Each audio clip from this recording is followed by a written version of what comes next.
Okay. So hello, everybody, and welcome to the second part of our Listen, Learn, Explore that is on the topic of knowing the person. You bring the passion and telling the people. So if you're not talking, if you could be on mute, that would be great. So we can eliminate any background noise. That'd be super. But that said, this is a conversation. So we want you to join us. If you can join us with your video, that would be lovely. If you're like me and have video issues today, then don't go there. We'll make it work because we always find a way to make it work. And but we want you to use the chat to raise your hand, whether it's just waving it in the air, whether it's waving it on the participant screen so that we see that you'd like to talk, and we'll be sure that you get an opportunity to get in the conversation. And I think that's really all the logistics that I need to share with everybody. So I want to turn it over to my good friend, Katy Abbott, who is just going to, hopefully you've all heard of PELI, but oh my gosh, it is just phenomenal, and she's phenomenal, and go for it, Katy. Oh, thank you so much, Joan. And it's just delightful to be here with you all today. I'm just a strong believer and supporter in the Pioneer Network, and appreciate all the hard work that you do, and importantly, just all the partnering and outreach that you do with communities. It's absolutely incredible. So just mutual gratitude and appreciation for all that you all do. So hi, everybody. My name is Katy Abbott, and I'm joining you today to tell you a little bit more about some of the cool things we have going on in our preference-based living umbrella. And if you listen to the podcast, I can elaborate on some more things that we're doing. I also wanted to introduce a couple of folks who work with me. Alex Hepner is the project manager of this project. She is the person that actually works directly with the communities. And so she is what we call our sort of external expert and is a coach, and she does all of her coaching virtually with provider communities. She has Alex, I don't need to introduce you. Why don't you introduce yourself too, Alex? You don't have to put your camera on. You can just tell us a little bit about your background. Hi there. I don't know if you could see me. Yep. I was finishing up my lunch, so if I put on my face. But hi, my name is Alex Hepner. I've been working with Katy for about 4 years now. It feels like longer, but in a good way. So before I joined her research team and kind of help her manage the projects and engage providers, I have a background in social work. I gained a lot of direct practice experience. So I worked as an activities assistant in a nursing home. And then I was a social worker in adult day program for a while as well. And so that's really where like the bulk of my experience and knowledge comes from, is actually working in direct practice. And so I kind of serve as the go-between between Katy and kind of, you know, the research side of things and the practitioner side of things. So I act as the bridge between the two and kind of help bring all of our resources to folks like you and help you make it work for your communities. And so, yeah, I love being a part of this team. And I hope you enjoy kind of what we talk about and share today. And what Alex really means is, you know, when I go to her with a crazy idea, she's like, no, that's not going to work. You can't ask that of providers. What are you thinking? And so that's great.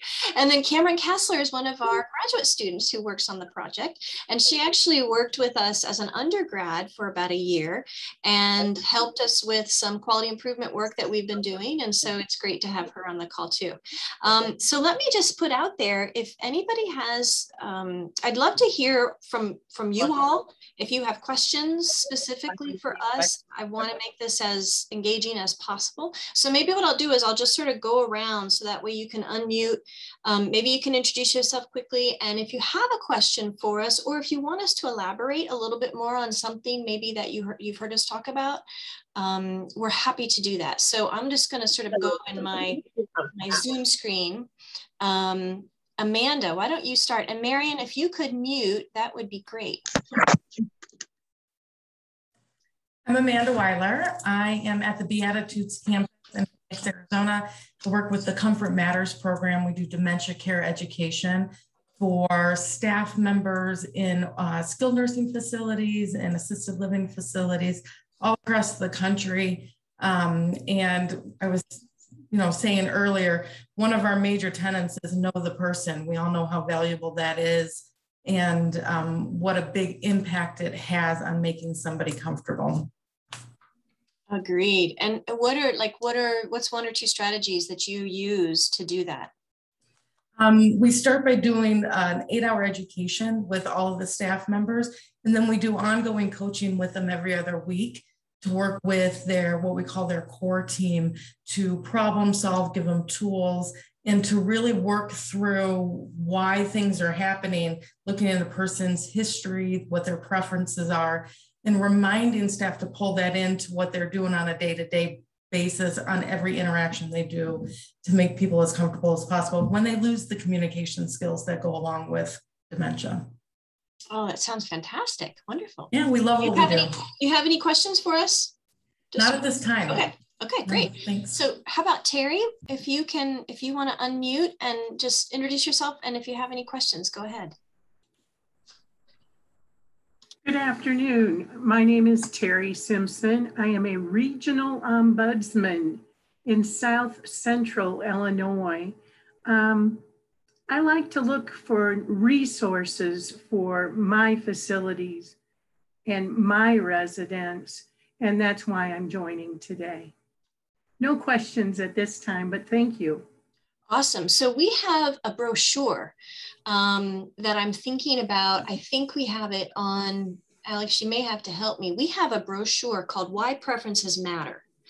And it's available to be downloaded by communities, and they can actually brand it. They can add their logo to it and print it out and include it in like move-in information. And that might be something that you could tell providers about in terms of if they're interested in using that material, and we can email that to you as well. I'll see if I can find the link to it as well to share with you, because that's one thing that we've worked with a lot of the ombudsmen here in Ohio. And so, thanks, Alex. She'll find the link for us and drop it into the chat box. We work with a lot of ombudsmen here in Ohio, and that's one of the things that they've been able to say, like, for example, if a community is cited for something about not honoring a resident preferences, here's the brochure, and with some information. And so we'll share that with you, but welcome. All right, how about Alicia? If you don't have food in your mouth, if you'd like to say hi. Hi there. My name's Alicia Fenstermacher. I'm with Presbyterian Senior Living. I'm their Vice President of Purposeful Living. And so everything that has to do with quality of life for all levels of living for our 30-some communities across Pennsylvania, Maryland, and Delaware. So I'm interested. We've been talking a lot about PELI. I just don't know how to find the staffing to be able to implement anything new with our COVID vaccine mandates and everything else, and the burnout rate at the present time and the staffing crisis. So I'm here to just learn, and this brochure is fabulous. So I'm looking forward to seeing what this brochure looks like then too, as a resource. So I'm glad to be here. Awesome. Thank you so much. Sure. And, we hear you. And I think maybe Alex might be able to say a little bit about some of the providers that she's been currently working with who are trying to implement something new during COVID with all the staffing crisis shortages, and just all the uncertainties that you all are dealing with, and how could you possibly do this? So Alex, maybe think about what you might recommend there. And when we finish introductions, I'll circle back to you. Okay, so then I think Nancy. Hi, I'm Nancy Richmond, and I'm an occupational therapist, and I'm here to learn. And I do a lot of consulting with skilled nursing facilities and find a lot of bad practices out there. So I need to have a positive approach for them. Well, yeah, I hear you on that too.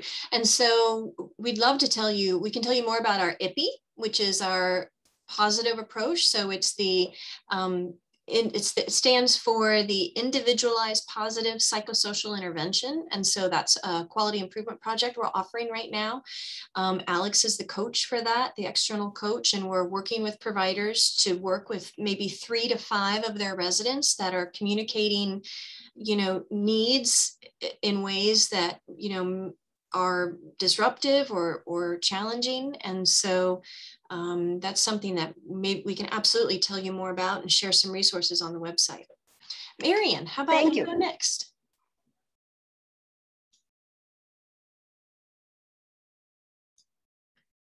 Marian, if you'd like to unmute and introduce yourself. She also has something that says connecting to audio, so I'm not sure if she can. Okay. Okay, we'll come back. How about Kevin? Would you like to say hi, introduce yourself? And if you have any questions.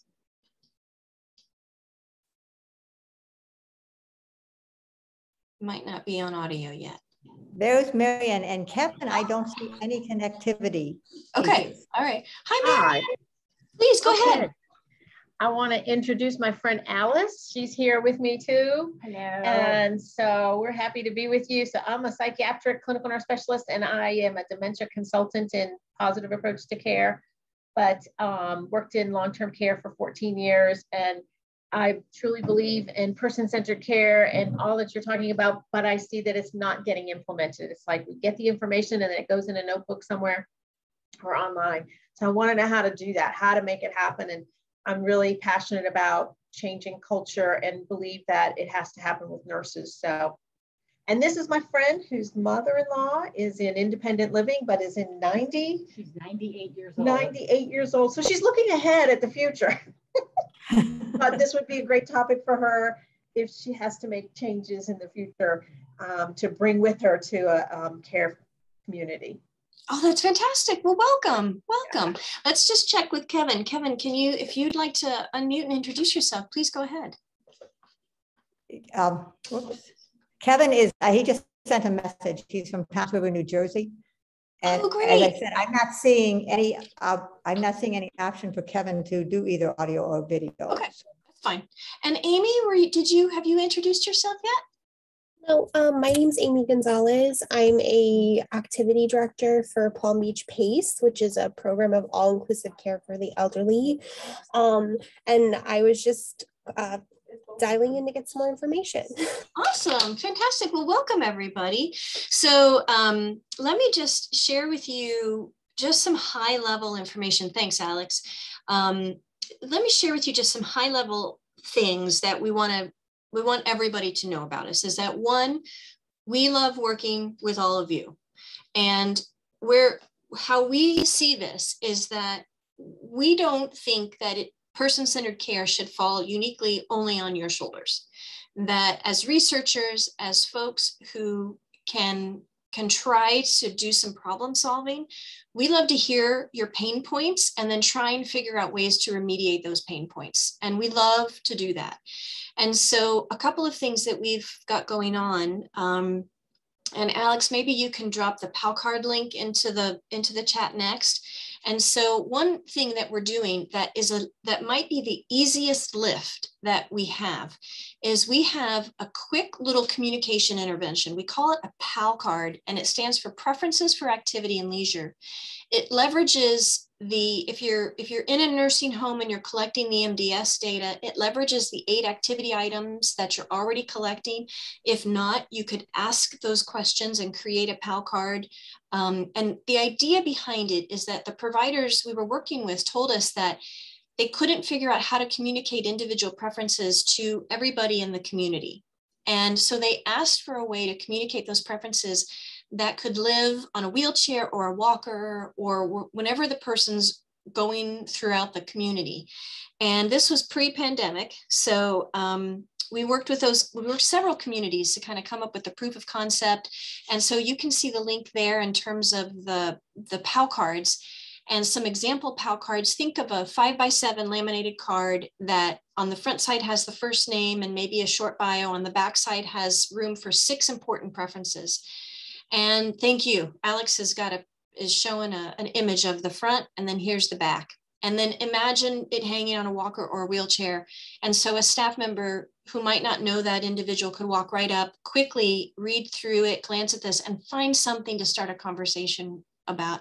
Oh, you like Channel 5? Me too. Or, oh, you were a beauty queen in high school? Tell me about that. Or you like the Apple Butter Festival? I want to hear more about this. And so that's an easy lift that is sort of, if you want to start somewhere, that's probably where we'd recommend that you start, is just assessing a few activity preferences and then trying to communicate that across your communities. The next thing that we're doing is we also have a mobile responsive website. And we call this Compass 16, and I'll have Alex drop that link. Oh, good question about HIPAA with the PAL cards. So these are preferences for activities. And when we've talked to as many privacy officers, HIPAA privacy officers as we can find, and including lawyers too, and they have told us that preferences for activities are not protected health information, like a birth date or a diagnosis. And so we recommend that, we don't put the birth date on the PAL card, obviously, and as long as you're including those preferences for activities and a little bit of biographical information, you're in the clear.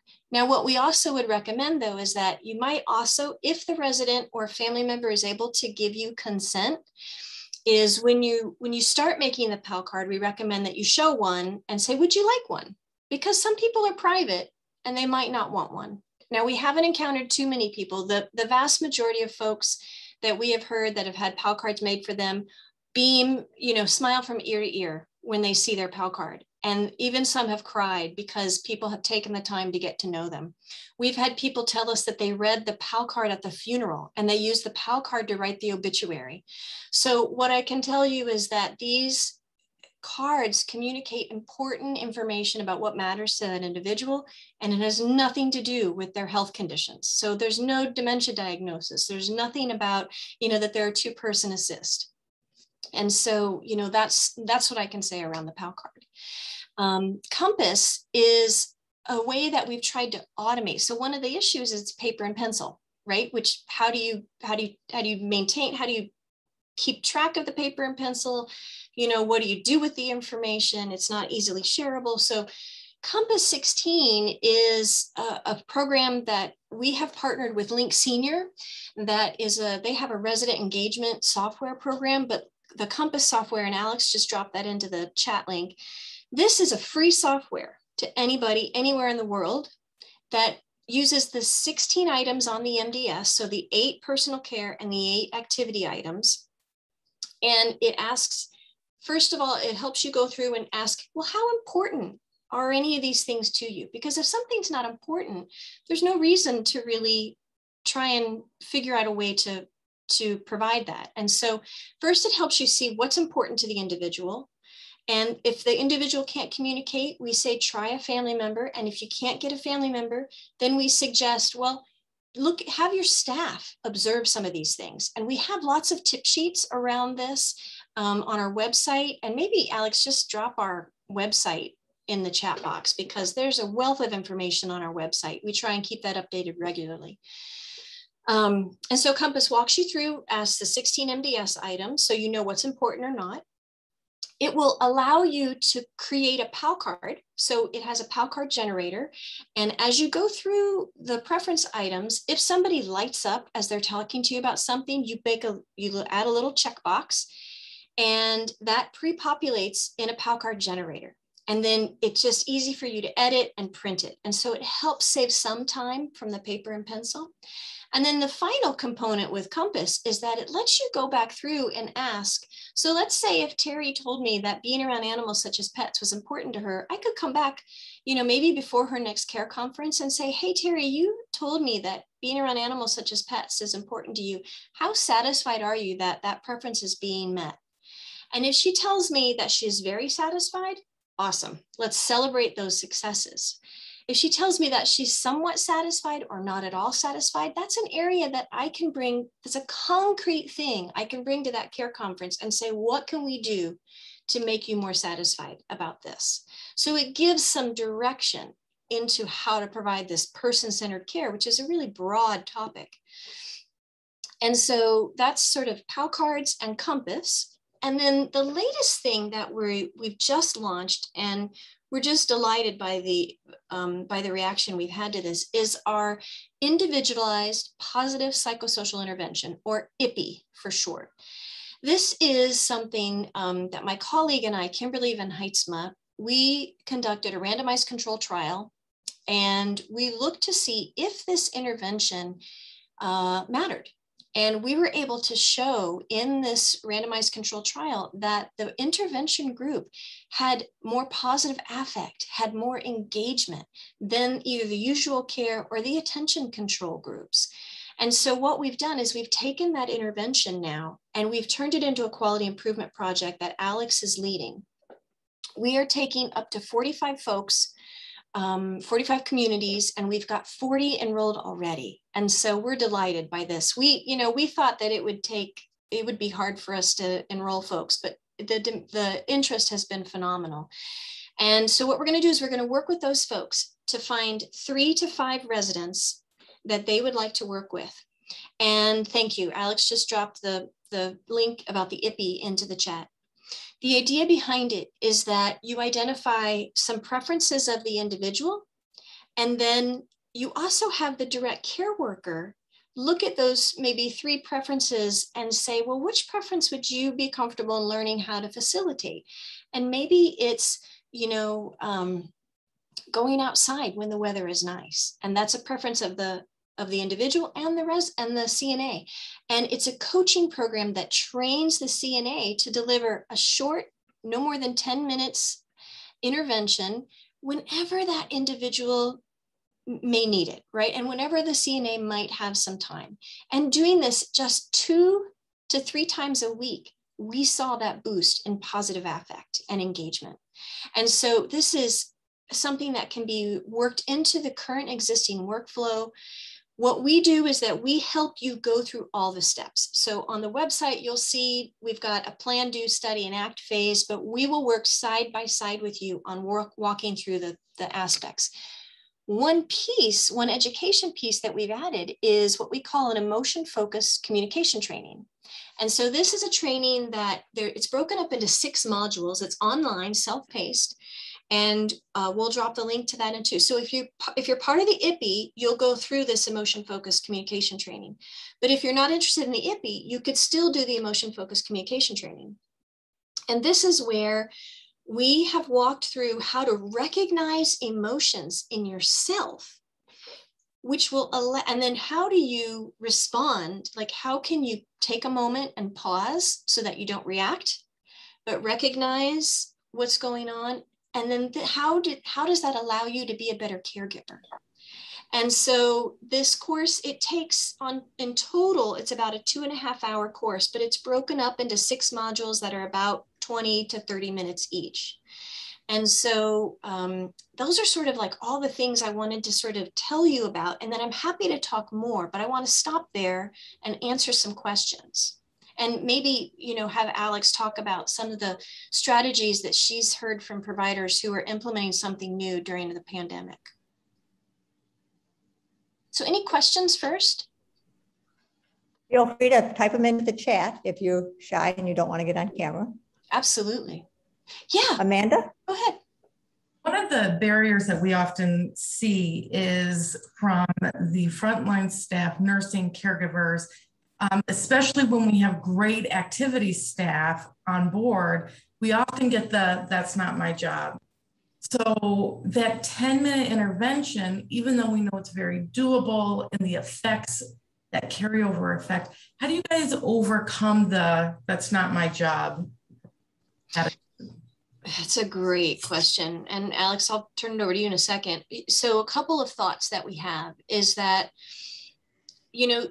if it's something where you can come to the folks and say, hey, here's what we're trying to do. We're trying to meet the resident needs, and talk to us about some of the residents that you see that are communicating distress. And it might be a way that if you can have the conversation and bring them in at the very beginning to say, okay, so I'm hearing that you've got some folks that are communicating distress and that make it challenging for you to do your job. What if we had an idea or had some strategies for you that may help remediate, or that may help prevent those behaviors from occurring? Would you be interested in learning about this?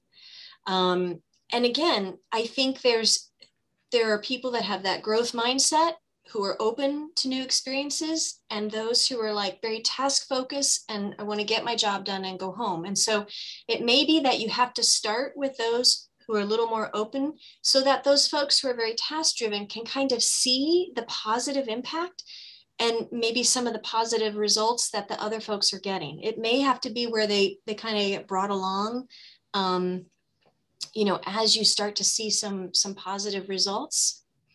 Alex, would you add anything to that? Yeah, absolutely. I think buy-in is crucial from the very beginning. And so, so oftentimes, especially because the nature of the direct care worker's job, it's very task oriented, right? So they have a to-do list of things that they need to make sure they accomplish for each individual they're caring for. And so if we approach them saying like, hey, we're going to do this thing, it could sound to them like, okay, here's something else on my to-do list.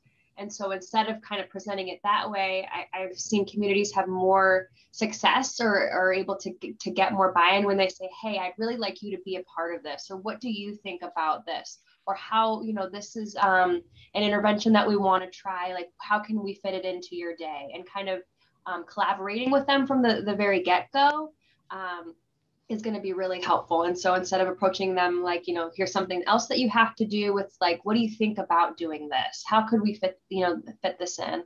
And then also to communities who take the time to explain what the intervention is and help make the connection. So like Katy said, especially with this IPPI, what we're really trying to do is engage folks who may have some behavioral or emotional, you know, symptoms that they're expressing distress, right? The only way they know how, which could be calling out, it could be maybe some aggression. And oftentimes that makes the work, the care that we're trying to give a little bit more challenging. And so helping make the connection and saying, you know, okay, so if we take the time to engage Betty in this activity or have this, you know, kind of meaningful conversation with her, that could help us get through bathing a little bit easier and make that connection. Because we're so task driven to kind of explain the benefit and the purpose and kind of lead with that. And then like Katy said too, if you have somebody who is a little more growth oriented, who can kind of demonstrate the success. And then for those who are kind of on the fence about it, that they can kind of see, oh, this is something that, you know, if I take this little bit of time to do, it could, you know, I could reap a lot of benefit from that. And then absolutely, Mary, and this is something else I was going to say too, ask them who will benefit from it. So great. So after you've explained, this is how this intervention works, this, you know, this is the kind of person that we want to engage with this intervention. Who do you think would be good? And I guarantee that they could think, oh, you know, so-and-so would be great. What about this other person? So absolutely, as much as you can engage folks from the very beginning, you're going to see a lot more success and kind of uptake in the intervention. Great question. And Alex and Katy, I would add from Pioneer Network's perspective, obviously, it is all about culture. And so for something like this to really take hold and to grow and be sustainable, which is always, I think, has been a long-term challenge for so many. We can put a lot of things in place. Can we keep them in place? And that is all about culture. And so the challenge is, and I guess I'm throwing out a challenge, but it's a reality, senior leadership. Everyone has to believe in this. It's not just the CNA or the activity professional or whoever is kind of leading this whole process in the community. They have to have the support and the backup all the way up to the top. And if you're part of a corporate organization, they need to get it because that's the only way you're going to get away from that task orientation that is what is hurting us so badly. But I think a tool that you have right now, quite honestly, is the lessons we've learned from COVID.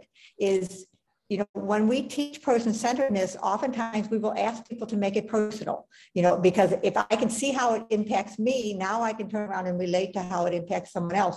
We have all faced isolation. We have faced seclusion.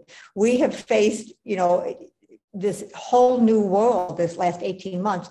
And it's a world that when we stop and think about it, we realize the residents in our communities have been living in for a long time.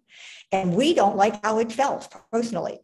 So how do we think it impacted the residents? So use that experience to catch somebody's heart so that you can then move on and get to their head. And if it is a person who's strictly at the head, everybody remember, in the regulations, it clearly tells us that the activity program does not belong to a person or a department. It belongs to the organization. So if you need to catch the people at the head, there's your ammo. But then most people you're going to catch from the heart. Thank you, Joan. That's just a great comment on it. And, you know, I remember one community we went to in Tennessee. So we scheduled an appointment. We said, we'd love to meet with you to talk to you about this quality improvement project we're doing. And it was just so, usually we meet with a couple people, right? Not in this place. We walked in, every single person, including a CNA, was at the table. And they, after we sort of gave a little overview, they looked right at that CNA and they said, what do you think? Because if you don't believe in it, we can't succeed.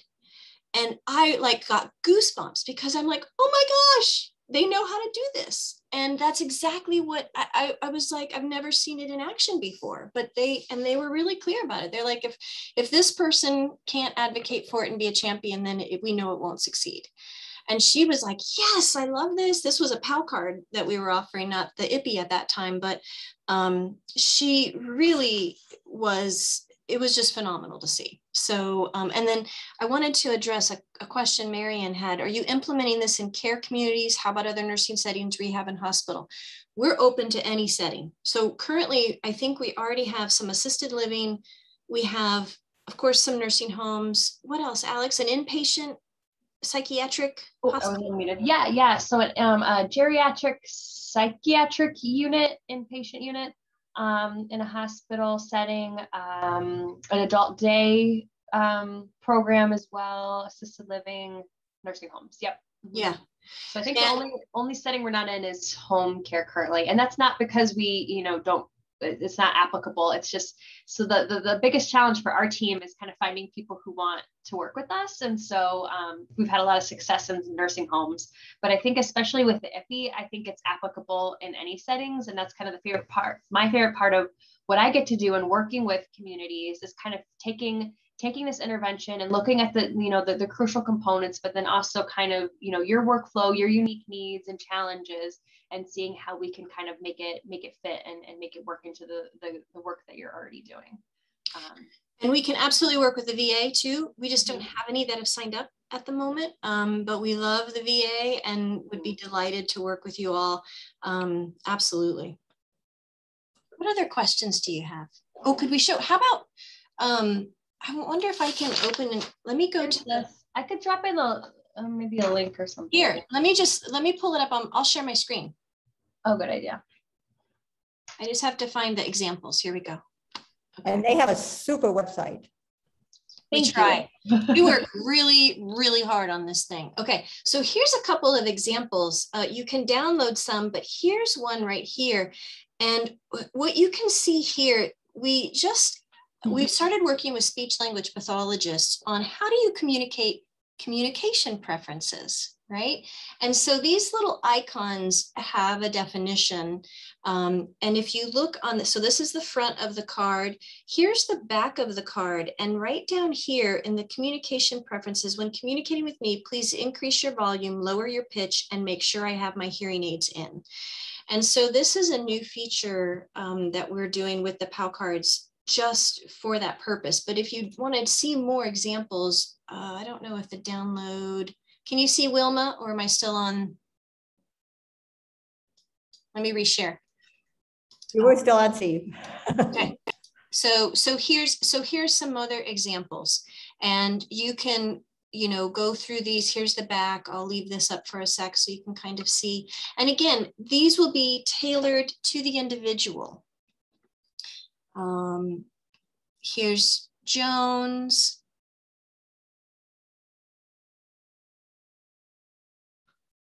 And here's the back side of her card. So those are some examples of the PAL cards. And again, we have a ton of resources that we can direct you to if you're interested in working on that.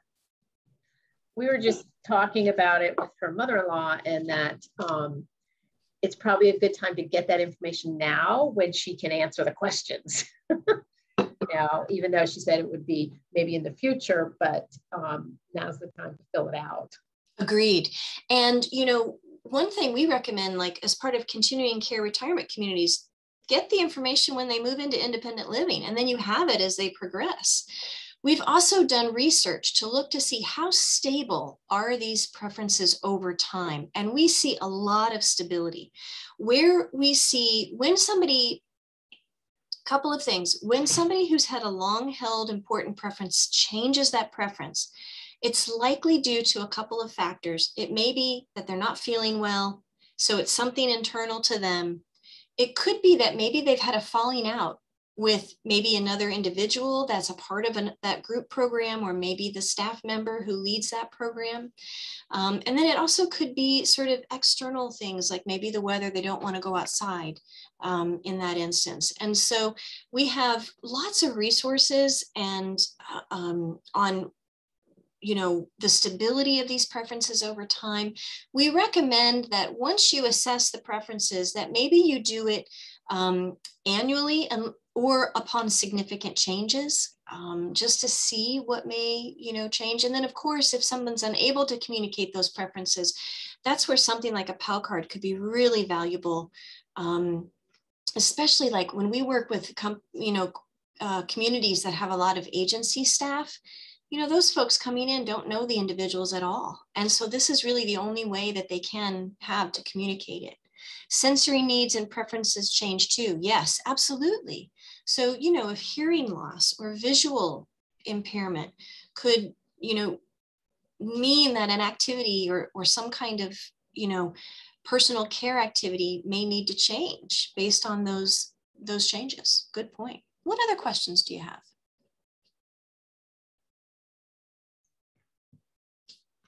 I think as we're waiting for a question, Katie, I think, for all listening, that one of the beauties of PELI is that you've really stuck to, for those who believe in the KISS method, the keep it simple, silly, that's the nice version, that it really does. You do a wonderful job of trying to have a tool that has meaning to it and has enough meat to it to really work, and yet is easy, is accessible for everyone. And then the other piece that I think is so invaluable is as we, have the passion to change the culture of aging, we know how important it is to know the person. We're passionate about that, but making it happen is a challenge. But then also for those of us who are advocates of person-directed care, we're constantly being challenged by someone who says, but how do you know if it works?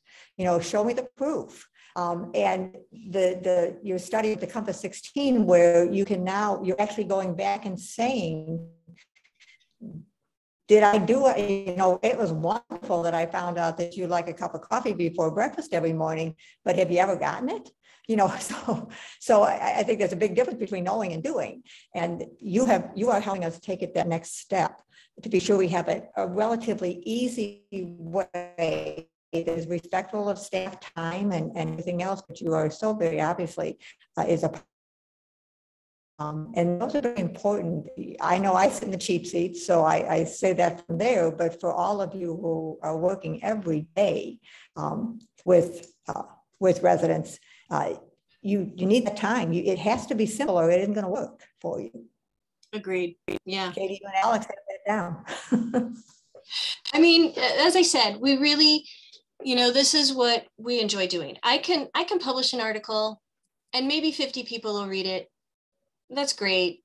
But you know what? When I hear that some individual at some community has an easier time giving somebody a bath because they figured out how to talk to that individual during their bathing, that is what really makes me happy. And so and I know Alex, that really what floats her boat too. And so I wanted to circle back. I think Marian had a question earlier about how do you start something during a pandemic. And so Alex, maybe you could talk a little bit about the communities you've been working with throughout COVID, because we had actually implemented a project in January of 2020. And then of course, we all know what happened in February, March. And so, we've had a lot of time to work with providers and hear some of the reasons that have helped them succeed and fail. So maybe Alex, you could talk a little bit about that. Yeah, absolutely. We've actually done 2 projects. So we've engaged providers to do the PAL cards in their communities. since the beginning of the pandemic. And you know, some folks have had to, because of you know, just constantly moving targets and shifting priorities, had to step away from the PAL cards, but we did have quite a few that were successful and able to kind of do this new thing during the pandemic. And I think the biggest piece, or the most important piece, is that we really spent a lot of time kind of looking at their existing workflow and kind of how they already do things, and seeing how we can fit this new intervention, you know, into kind of our existing daily operations as much as possible. And so especially for the nursing home setting, since you already have to do the MDS 16 and ask those preference questions, so oftentimes we start there. So it's like, you already have to ask these questions. How can we, you know, to add this next step onto it? So either, you know, instead of maybe going through and re-interviewing everyone, can you look back at past assessments and maybe just follow up on the important pieces to then include on their PAL card? A lot of communities are gathering this information upon admission. So they would have their, you know, they would engage the admissions coordinator and kind of say, hey, we, you know, after you gather this information, we want to make a PAL card. Can you maybe, you know, maybe they ask them to be, you know, gather a little bit more information than usual, or just kind of give them a little bit more direction to get really, you know, really juicy, not like it's gossip, but just like really, I'm trying to think of a better word, just meaningful information about that individual, and then put it into the PAL card. A lot of communities kind of looked at different roles and responsibilities as well, and kind of delegated tasks that way. So they had it like an administrative assistant who was kind of also a receptionist and answered the phones, but she had a little bit of free time and was already kind of looking for, you know, was eager to do other things as well. And so they had that individual actually type up and laminate the PAL cards. And so, and I think I mentioned this earlier, but that's something that I really enjoy doing, is kind of, let's look at what you're already doing and see, and then kind of look at what this intervention entails and see where the fit is and the match, and try to leverage what you're already doing and then just kind of tacking on, you know, maybe another step or something like that. And it seems to make it a lot more doable and approachable. When we just say, here's this whole new process, you have to change everything about the rest of your day to make this fit, that's just not going to work. And so we kind of learned that right out of the gate. And so I spend a lot of time with folks kind of helping to make those connections to see where we can fit this into daily operations. You want to tell them a little bit about Terry and her purple bags, because that was because of the pandemic. Oh yeah, absolutely. I was like, what are we looking at? So yeah, so one provider that we have worked with for a long time, Terry McClellan, she's the life enrichment director at LSS, the Good Shepherd here in Ashland, Ohio. And she is a big advocate for the PAL cards. And during the pandemic, when everyone was isolated and had to stay in their rooms, her community is large, and they had activity staff for the whole building, and they had, you know, every activity staff was able to go on all of the floors. They had different units. They all kind of worked together. And in the pandemic, what happened was that policy changed. So it was one activity person per floor. Other activity staff couldn't go on there. You know, CNAs were the only ones really allowed to go into the rooms. And so it drastically changed how they engage and provide programming to their residents. And so she had already been doing the PAL cards and saw this as a way to, you know, how can I support my staff on the floors that I'm not able to go to? How can I get them the resources they need to provide meaningful engagement to our residents? And so what she did was take the PAL card with the preference information, and then with support from her administrator, they took these purple bags, and she would look at the preferences on the PAL card and then kind of fill the bag with different things that, you know, would be meaningful to the resident, different activities they could do, and then coach the staff to say, hey, you know, if, you know, so-and-so is having a bad day or is looking for something to do, read their PAL card, maybe start a conversation there, or kind of help them get started with an activity that's in their bag. And so some of the things that she had in there, some folks wanted to read Bibles, so she, you know, put Bibles in there. Some, you know, had a preference for listening to music, so she made sure that they had MP3 players or iPods with their music loaded on there, and that was in the bag. Coloring books and pencils, crossword puzzles, just regular books, deck of cards, you know, different things like that. Again, it varied depending on the person's unique interests and preferences. And she found a lot of success with that, again, helping, you know, just kind of, you know, taking it again a step further, providing staff the information and the materials that they needed to then engage the residents while they were still in their rooms. So great example. Thank you. Thank you so much. Mm-hmm. So what other, we've got about 10 more minutes. What other questions do you have for us? And I'll pop in again while we're waiting for the next question. Because one of the things as you were talking that occurred to me, and I don't know if you have done this, is we actually have met a phenomenal gentleman through Pioneer Network by the name of Paul, and he just went brain dead. We're very familiar. It's just Paul. Folkowski. Dr. Paul Folkowski, who is phenomenal, and he has done a lot of work with volunteers. And in fact, he's going to do a webinar for us later in October on the value of volunteers and how to have a successful program. So something like this, putting the card together or putting the bag together and something like that, have we thought about, as the doors open, obviously, volunteers, but if you're a CCRC, you may have volunteer pool already built right into your community. You have a whole building probably of independent living residents who are also trying to find meaning and purpose in their life. And we're always trying to find ways as providers to connect our community. So boy, talk about something that could be a win-win, is to get them engaged. And then also the part to that might be to help them see the value of knowing the person, and maybe they'll write their story for us while they can. Yeah, that's a great comment. And the publication I just dropped into the chat box, this is one that highlights the very first quality improvement project that we did with the PAL cards. And we had quite a few volunteers who were a part of that project. Obviously, due to COVID, volunteers have not been allowed in all facilities and all communities. I said the F word, I'm sorry.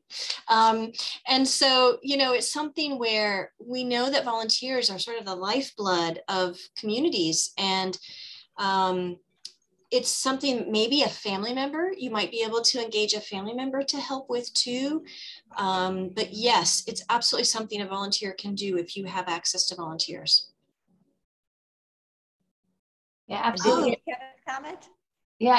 Yeah, he said he did something similar with, called them activity care bags, and put items in there for the residents' activities. So I think that's wonderful. And then yes, to the volunteers, actually before the pandemic, a lot of the communities we engaged with, they had, active volunteer pool, or just, volunteers in general.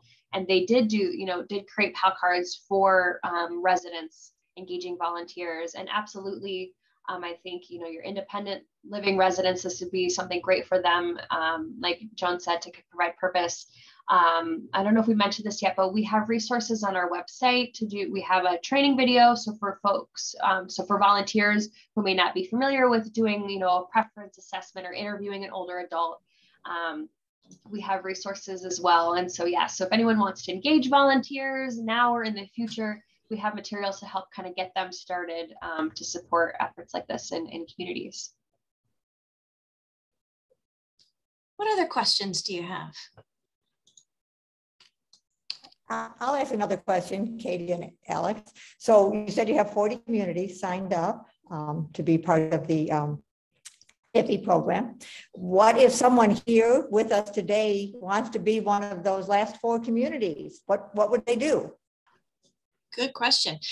So we'll put the link in the chat box. Alex, why don't you did you already put the registration link in? No, I did not. Maybe drop it in. So we'll drop the link to the IPPI in the chat box. And so basically you just sign up.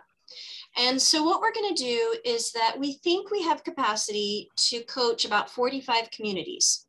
And so, but what we know, first of all, is that we don't want to turn anybody away. But we also don't want to provide subpar service, right? So we're trying to walk a little bit of a balance to say, just sign up. Because what happens invariably is that people will drop off. Stuff happens. And even if we get to 45, what we'd like to do is have a waiting list so that as somebody, drops off and is unable to continue, we'd like to bring somebody else on. And so that's what we're thinking of doing. And so what we'd recommend is that if you'd like to sign up, go ahead and sign up.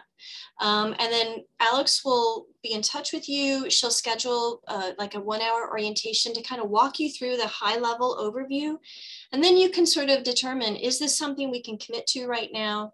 Again, what we're asking is that you work with 3 to 5 residents and their accompanying CNAs. Likely the activities director and the director of nursing will need to be co-champions. And that you do 8 to 10 IPPIs per resident over the course from like now and through next May. So we've got lots of time to get you up to speed and to have you and give you time to do the work. And so what I would say is just sign up and we'll be in touch. If we don't think that we can, you know, work with you immediately, we'll tell you and we'll say, hey, you know, give us a little bit of time to sort of get everybody up to speed. And then maybe we might be able to work more people in. We just haven't done this particular quality improvement project before. And so I don't want Alex to be like buried and go into the fetal position under her desk. So, you know, we're trying to kind of to gauge that, but we want to work with you. Would love to, and even if it's something else, like we're happy to work with you on a CMP grant at your state. We have, you know, we've worked in Tennessee and in Ohio successfully, so we've got a nice model.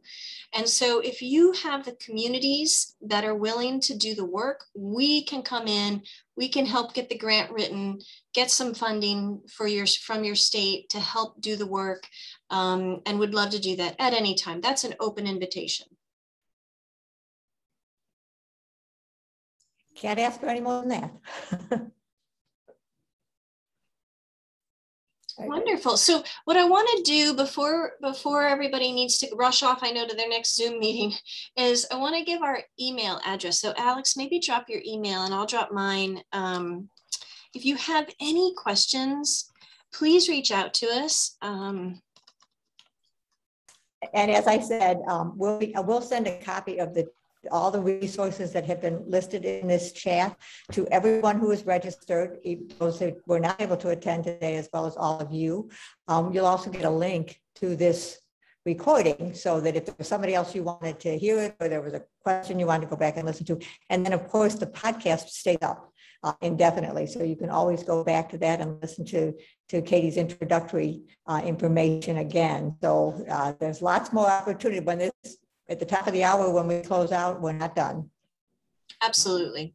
And again, just, you know, we're happy to talk with you at any time, or if you want us to talk with your, you know, with other people at your organization, we're happy to do that.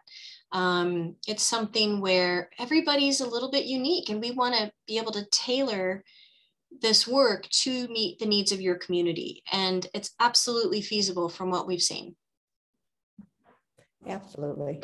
Well, and I think, you know, if we don't have any more questions, we don't need to keep you here just to keep you here, but I would like to share one thing as we end. First off, thank you, Katy, so much. And Alex, you are both always a joy to work with, and what you do is phenomenal, and how it fits with, as you said earlier, the mission and vision of Pioneer Network is incredible. And one of the reasons we were so excited about sharing this is, this is a blatant plug, and I'll admit that before I even say it.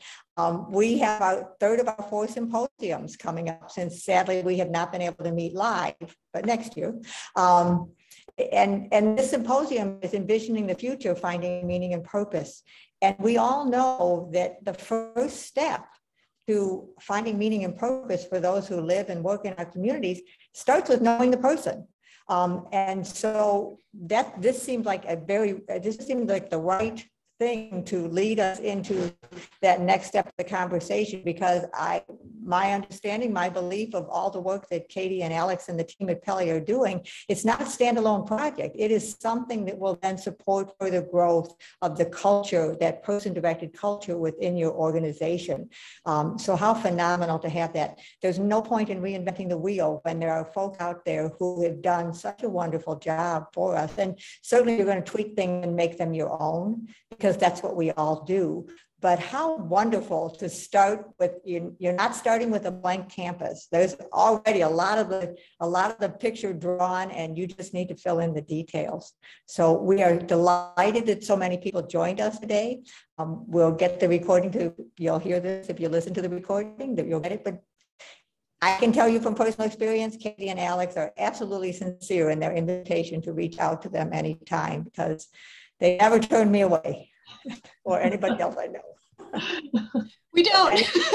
We don't. No. So any closing comments from Alex and Katie? No, just thank you all for your time. And, again, just appreciative and gratitude for all the work that you do. And we want to have your back and we want to work with you. And so that's what I'll say. Go ahead, Alex. Yeah, no, I was just gonna say we really love working with you folks, and hopefully we'll work with some of you in the future. Don't hesitate to reach out, like Joan said. Absolutely. Well, and I'll sign off for Pioneer Network and just say that I truly hope that maybe we'll see some of you next Wednesday at our virtual symposium. And in the meantime, thank you so very much for everything you are doing to make lives better for so many people. Thank you. Thank you. Yeah, Thank you, everybody. Bye. Bye. Hey, Katie, I got your email.